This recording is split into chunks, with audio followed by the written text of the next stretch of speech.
Hey everybody, it's Master Gallengeist here, bringing you my review of the anime Outlaw Star. Now, this is an interesting one for me to review because I really enjoyed watching this anime when I was younger, when it was on Toonami, and I saw that Toonami was putting it on again, and I'm like, yeah, I've got to watch this.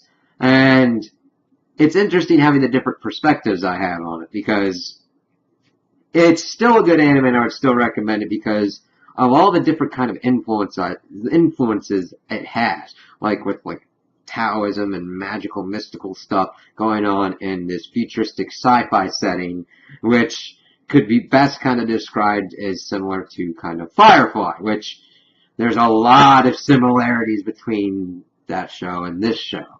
But it just does a very unique thing with those different kinds of influences. Now, since I'm older and have done more kind of stuff into looking into criticisms of what I like in anime, I can see a lot more problems with this than I did when I was a kid, because it's like a week-to-week kind of thing. It kind of worked for me.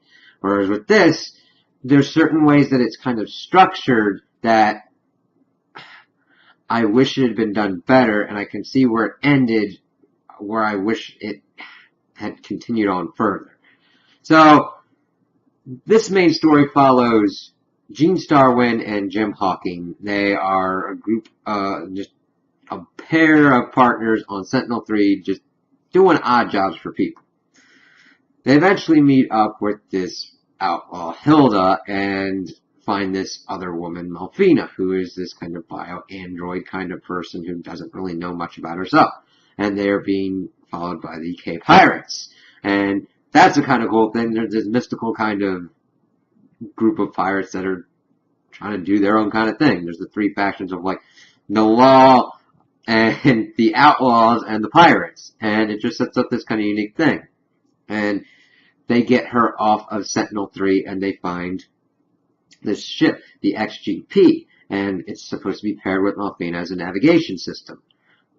During this, Hilda sacrifices herself to make sure that they can get out and all that and go find this mythical thing, the Galactic Way line.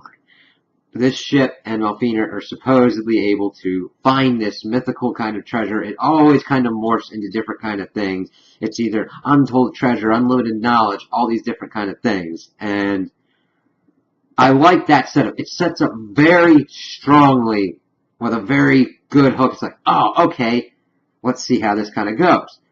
But then it falls into the pattern of, after it gathers more around the group, Suzuka and Aisha Clan, because Gene is making a name for himself as an outlaw, and he has to help his one connection, Fred Lowe, because Suzuka was sent after to assassinate him.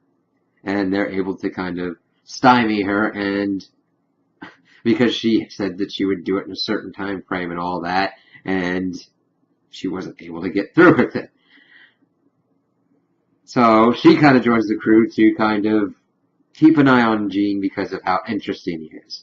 And then Aisha, she wants to find the Galactic Way line to restore her honor with the Kataro. And it kind of just goes into this effect of not a lot happening and connecting with the Galactic Way line until well over halfway through the season. Now, granted, does that mean it's complete dead space? No. They actually do some stuff with actually character development, everything like that, but it's almost like the Galactic Way line and Malfina in general, her whole past is kind of dropped till a certain point where it's like, oh, we actually have to kind of finish this and do stuff with it.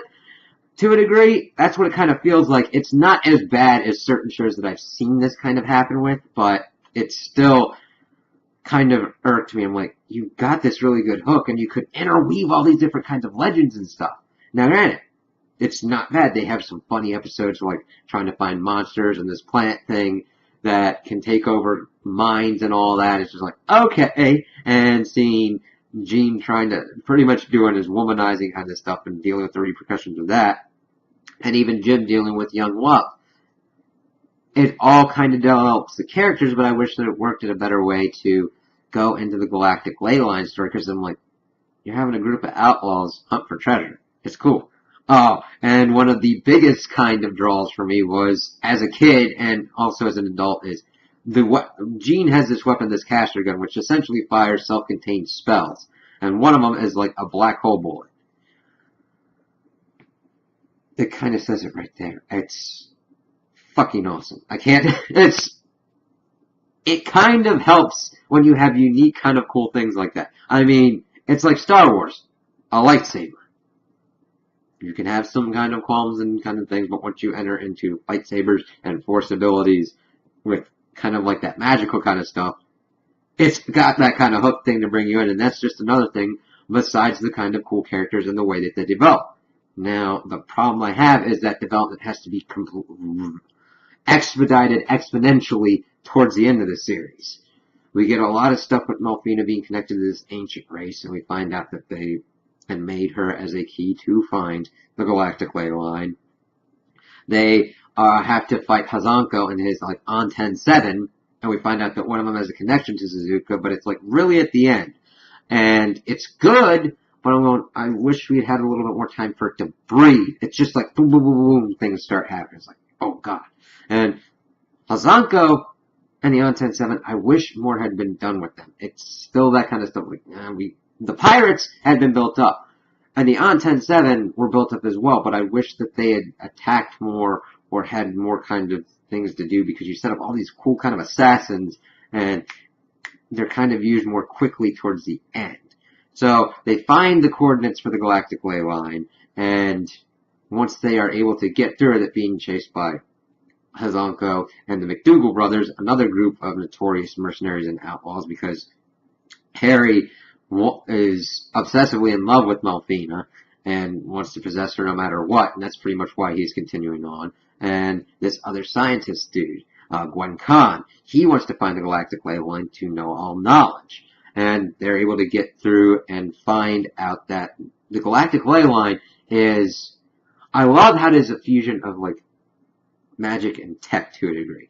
It's like Akashic records of all the information of this deceased civilization that could grant any wish and essentially warp reality. It's magic that advanced. I'm like, that's cool. And we see these three main players towards the end of Jean, Hazanko, and Gwen Khan receive their wishes. Because Jean's fighting through, he had gotten these especially powerful caster shells and was told not to fire these three in rapid succession, otherwise he'll die. It'll absorb all of his life force. It gets to the point where he uses the black hole bullet against Hazanko to try and take him out, but he's able to get out of the effect. I'm like, god dang, that's badass as shit. But he uses one of the last shells and pretty much kills everybody in the room, but the Galactic Way line's like, oh shit, I can't do my function kind of thing, and is able to retain them in cyberspace. Gwen Khan gets his wish of being data and knowing all data, and that is his objective. It's like, okay, Hazanko gets the power to be more powerful than the leader of the pirates, and is trying to lead the Galactic Way line, but Jean's wish is just to be with Melfina forever, Melfina to be with him forever. And it's kind of cool seeing Melfina understand that she's the maiden, but being like, you know what, I just want to be me, and I love Jean, and Jean loves her, and the Galactic Way line allows that wish, and we get this cool fight scene with the XGB, the Outlaw Star. I guess Hazanko fused kind of with his ship, and that's another thing that this series did well. Like, a lot of the action scenes and a lot of the space battles, especially different kind of space battles with ships with arms and fighting with actual weaponry. But we get to the end, we get that kind of really cool fight scene, we get everybody kind of doing their thing with the Outlaw Star, and they take out Hazanko, and we just see Jean and the Outlaws, and the rest of the crew of the Outlaw Star kind of just doing their own kind of thing. Jean and Melfina and Jim were just going to kind of leave Sentinel-3, and Suzuka would do her own thing, and Aisha was just trying to, like, get her way back to the Kataro. But we get towards the end where they get back onto the Outlaw Star, and it's like setting up for a springboard for this whole show, for like a whole nother thing, but nothing's done with it. It's like, this was a good foundation for these characters, and it was at least started very well and ended very well, in my opinion. The middle had good things, but it didn't really completely connect with the overall narrative. That's my main problem. It was like the narrative started, completely stopped and then had to be picked up again. But we got really cool characters like Aisha, who is just kind of ditzy. She does have some smart ideas, but lets her bestial nature, being a Katara, being more of a kind of cat person, get into her effects. Suzuka, just kind of going with the flow. And Melfina understanding herself, Jean stop being kind of selfish and being an asshole, and Jim kind of learning to let the unpredictability of everything not bother him as much, since he's the one that usually has to pick up the slack because of Jean dropping the ball. So I really like the cast of characters and where they were at the end, and I would really like them to have continued something, but as it is with all anime, certain things just don't get a second season. And another cool thing that I liked about halfway through is how the animation style kind of changed. Now, first it was kind of jarring, and the eyes kind of were like, what? But I really liked the character designs towards the end and the fluidity that kind of got into the effect. Now, I liked it in the beginning, but there's this kind of marked change where they started changing it up a little bit. And I kind of wish that it kind of progressed a little bit more, or another season had happened to see that kind of progression. I'm like, because that's another thing that I really like with long-form anime, to see how the animation progresses and either gets better or changes in a subtle or different kind of way. Really kind of seeing that stuff with like Dragon Ball, Naruto, Bleach, those kind of anime. Since they go on for so long, you see the different kind of ways that they can change. But I really enjoyed this anime, and it's interesting for me to kind of compare how I liked it as a kid, which I'm like, dude, space, pirates, magic, black hole gun. I mean, woo! Yeah, that's my kind of thing. Now, granted, I still have that kind of woo factor, but seeing the different kind of issues that I have with it, but knowing that those issues don't completely take away my enjoyment from it, that's kind of a cool thing to kind of do. And I'd recommend, if you've ever seen like an anime when you're really young or at a different period of your life, kind of watch it again and kind of see if you still have those kinds of feelings or whatnot. So I would highly recommend this to anybody who is definitely into sci-fi, definitely into mystical kind of stuff and the fusion, and really a good cast of characters. So those are my opinions on the anime. Tell me what you guys think in the comments below. If you liked it, if you didn't like it, if you agree with me, if you disagree with me. Also like and subscribe, and I hope you have a good day.